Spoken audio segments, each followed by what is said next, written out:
Baik, Assalamualaikum warahmatullahi wabarakatuh. Kami dari kelompok 4 kelas TRPLA ingin mempresentasikan resensi dan buku artikel. Di sini ada 5 anggota. Yang pertama ada Aldin, Andi, Muhammad Bimo, Dias, dan Muhammad Farid Akbar, itu saya sendiri. Selanjutnya kami akan membahaskan pengertian resensi, tujuan dan manfaat resensi, dan pengertian artikel, tujuan dan manfaat artikel. Saya akan membacakan pengertian resensi. Kata resensi berasal dari kata resen atau bahasa Belandanya yang berarti membicarakan dan menilai. Borderland yang besproken sepadan dengan bahasa Belanda menurut Kamus Besar Bahasa Indonesia atau KBBI. Makna resensi merupakan pertimbangan atau pembicaraan tentang buku. Ulasan buku. Berdasarkan kedua penjelasan tersebut, dapat disimpulkan bahwa resensi merupakan sebuah kegiatan menilai atau menimbang kembali.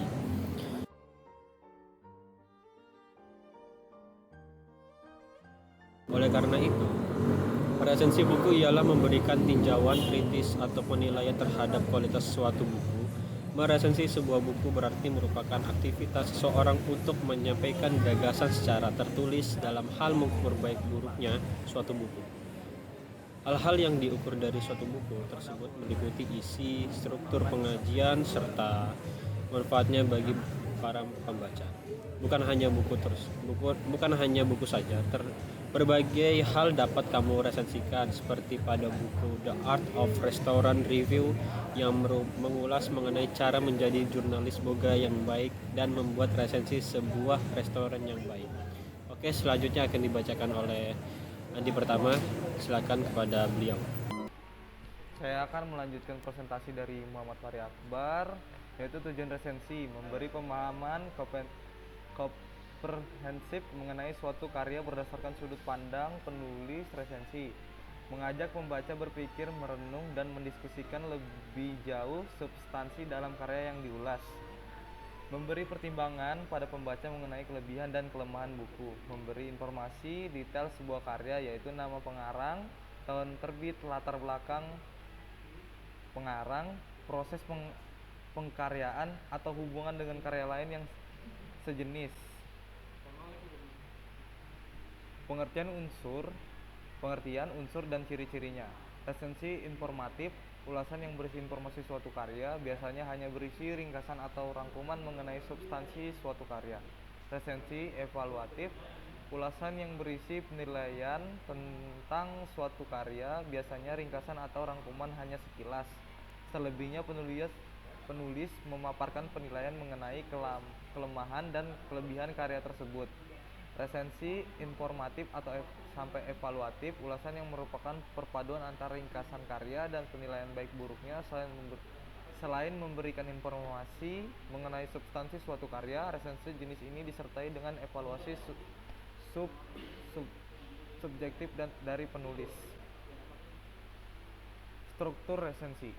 Agar lebih memahami mengenai resensi, perhatikan struktur resensi buku berikut. Judul resensi. Judul dibuat dengan menggunakan isi resensi secara singkat. Pastikan judul menarik dan sesuai dengan isi resensi. Data buku, memberikan informasi detail dari buku yang akan diulas. Pendahuluan yang memperkenalkan pengarang, proses pengkaryaan, tema buku. Tubuh dan pernyataan resensi berisi sinopsis disertai kutipan paling berkesan, sebutkan kelemahan dan kelebihan buku, rumusan kerangka buku, tinjauan bahasa atau kesalahan cetak. Penutup, beri kesimpulan dan penjelasan layak atau tidaknya buku tersebut dibaca dengan alasan yang logis. Manfaat resensi, memberikan gambaran pada pembaca mengenai sebuah karya dan memengaruhi mereka atas karya tersebut. Mendapat imbalan buku yang diresensikan secara gratis penerbit buku jika resensinya dimuat di koran atau majalah. Baik, saya akan melanjutkan presentasi dari Andi. Selanjutnya ada langkah-langkah resensi buku. Langkah-langkah resensi buku jadi sederhana meresensi sebuah buku yang juga bisa kalian gunakan ketika akan menyampaikan resensi terhadap karya yang bukan hanya buku. Yang pertama, memahami atau menangkap isi dan tujuan si pengarang buku dengan karya yang dibuatnya. Lalu yang kedua, ada memiliki arah dalam membuat resensi buku. Jadi kamu harus tahu kepada siapa resensi itu untuk dibaca. Yang ketiga, mengenal atau mengetahui selera dari segala usia pembaca dan tingkat pemahaman dari para pembaca. Yang keempat, menguasai segala ilmu pengetahuan dari berbagai disiplin ilmu sebagai tolak ukur ketika menuturkan keunggulan dan kelemahan buku. Lalu yang terakhir, ada menjadi pengamat buku sekaligus rajin membaca buku apapun itu karena sudah banyak fasilitator atau penyedia layanan baca buku online seperti Perpus yang dikelola oleh Gramedia untuk membuka jendela ruang pintu ilmu. Selanjutnya ada cara menulis resensi.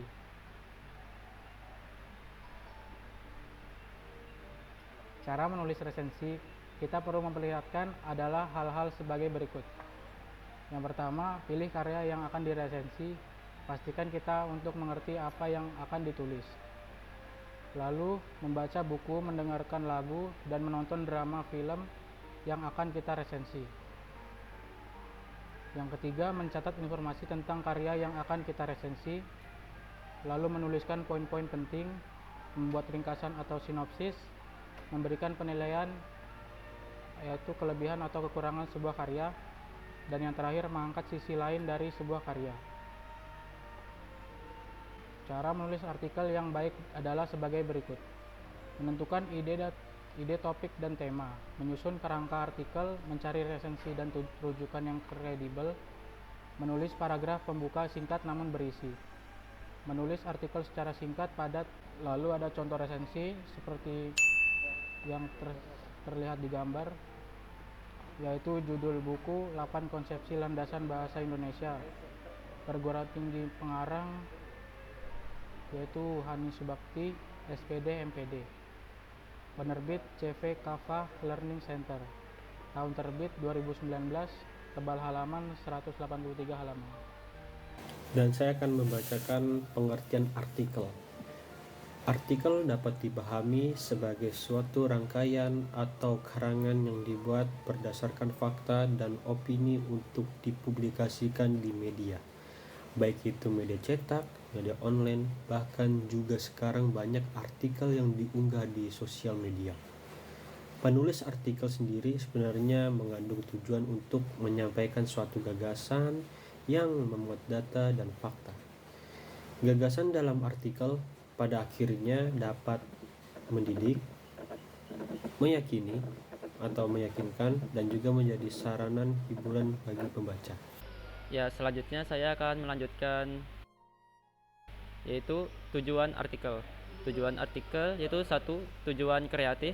Artikel yang dibuat digunakan untuk menyalurkan sebuah ide dan gagasan. 2. Tujuan eksistensi, yaitu artikel yang ditulis dijadikan sebagai wadah penegasan diri atau guna menyatakan eksistensi diri penulis itu sendiri terhadap para pembaca. 3. Tujuan pemecahan masalah.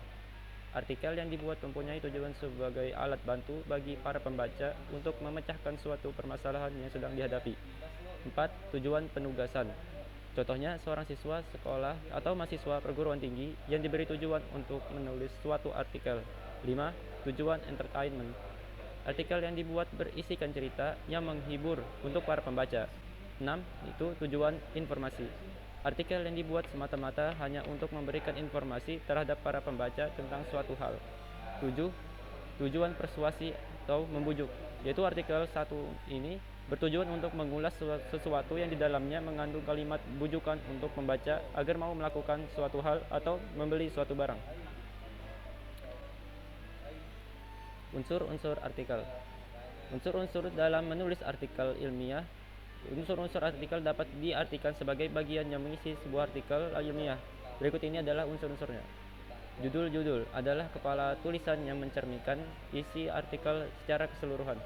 Judul artikel ilmiah tidak boleh panjang-panjang, maksimal 14 kata untuk artikel bahasa Indonesia dan 12 kata untuk bahasa Inggris. Penulis merupakan pihak yang membuat atau menulis karya ilmiah. Abstrak merupakan ringkasan dari karya tulis ilmiah. Abstrak biasanya dalam dua bahasa, yaitu bahasa Indonesia dan bahasa Inggris. Di dalamnya terdapat ringkasan latar belakang, metode penelitian yang digunakan, hasil penelitian dan kesimpulannya. Umumnya abstrak memiliki batasan tertentu dan hanya boleh dalam satu lembar saja. Pendahuluan berisi tentang latar belakang, tujuan dan manfaat penulisan karya ilmiah. 5. Kajian teori berisi tentang teori dasar yang mendasari penulisan karya ilmiah. Metode penelitian berisi tentang penjelasan metode penelitian yang digunakan, termasuk jumlah responden dan analisisnya. Hasil penelitian dan pembahasan. Unsur yang ketujuh adalah hasil penelitian dan pembahasan. Dari apa yang diteliti dituangkan dalam bab ini dan dibahas secara mendetail sesuai dengan prosedurnya. Penutup karya ilmiah terdiri dari kesimpulan, kritik, dan saran.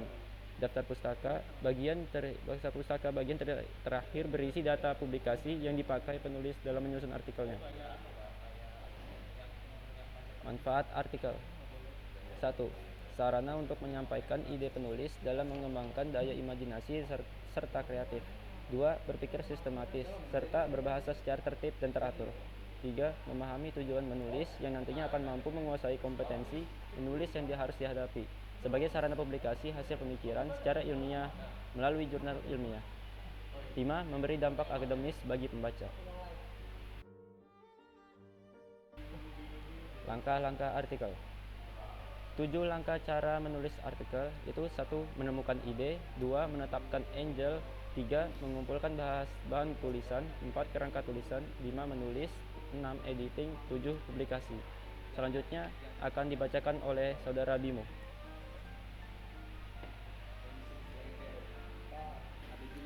Ya, jadi saya akan melanjutkan presentasi dari Aldin. Jadi cara menulis artikel. Cara menulis artikel berikut. Menulis artikel yang baik adalah sebagai berikut. 1. Menentukan ide, topik, dan tema. 2. Menyusun kerangka artikel. 3. Mencari referensi dan rujukan yang kredibel. 4. Menulis paragraf pembuka singkat namun berisi. 5. Menulis artikel secara singkat, padat, dan to the point. 6. Menambahkan ilustrasi atau gambar. 7. Menambahkan tabel atau grafik. 8. Membaca ulang artikel. 9. Membuat judul yang baik dan menarik. 10. Terus berlatih menulis dan rutin. Artikel teknologi dan informasi (TI) merupakan istilah umum yang menjelaskan sebuah teknologi apapun yang membantu manusia dalam membuat, mengubah, menyimpan, mengkomunikasikan, dan menyebarkan informasi. Sekian dari presentasi kami. Mohon maaf jika ada persalahan kata. Wabillahi taufik wa hidayat. Assalamualaikum warahmatullahi wabarakatuh.